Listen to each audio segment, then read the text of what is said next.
राजस्थान के मुख्यमंत्री अशोक गहलोत राजस्थान विधानसभा चुनाव में वोटिंग से पहले ही चुनाव आयोग के पास पहुंचे और उन्होंने बीजेपी के खिलाफ कड़ी कार्रवाई की मांग करी।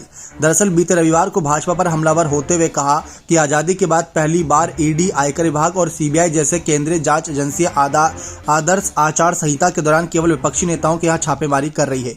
उन्होंने आरोप लगाया कि भाजपा बदले की भावना से सरकारें गिराने के लिए एजेंसियों का इस्तेमाल कर रही है। गहलोत ने कहा कि चुनाव के दौरान किसी भी बीजेपी नेता के घर पर ईडी, सीबीआई या आयकर विभाग ने छापा नहीं मारा। केंद्रीय एजेंसियों के जरिए केवल विपक्ष को निशाना बनाया जा रहा है। उन्होंने छत्तीसगढ़ के मुख्यमंत्री के उन आरोपों पर भी चिंता व्यक्त की कि ईडी के अधिकारी विपक्ष को हराने के लिए धन का स्थानांतरण कर रहे हैं। गहलोत ने कहा कि एजेंसियां महत्वपूर्ण हैं, इनका इस्तेमाल अपराधियों को पकड़ने के लिए किया जाना चाहिए, लेकिन यदि बदले की भावनाएं सरकार गिराने के लिए इसका इस्तेमाल किया जाएगा तो असली अपराध छूट जाएंगे, जिससे देश को नुकसान होगा। राजस्थान में ईडी के लोग खुद पकड़े गए हैं, इससे पूरे देश में संदेश गया है कि ईडी के अधिकारी खुद आरोपों के घेरे में हैं। गहलोत ने कहा कि उन्हें अपनी पार्टी के सदस्यों को एजेंसियों की ओर से भेजे गए नोटिस की चिंता नहीं है।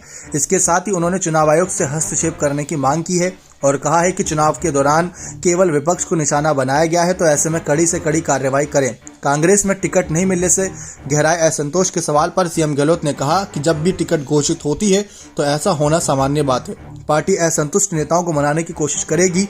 पार्टी का ध्यान आगामी चुनाव में सरकार दोहराने पर है। आपको बता दें, हाल ही में सर्वे निकलकर सामने आया था, जिस सर्वे में कांग्रेस की हारने की बात तो कही जा रही है, लेकिन जनता की पहली पसंद अशोक गहलोत है।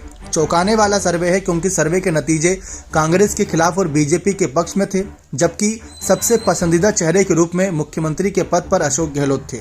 अब गहलोत के किए गए काम की तारीफ क्या जनता वोट के जरिए करेगी या कन्हैया लाल कांड जैसे याद करते हुए कांग्रेस के खिलाफ वोट करेगी? आप अपनी राय इस मसले पर कमेंट सेक्शन में जोड़ दीजिएगा। बहुत बहुत धन्यवाद।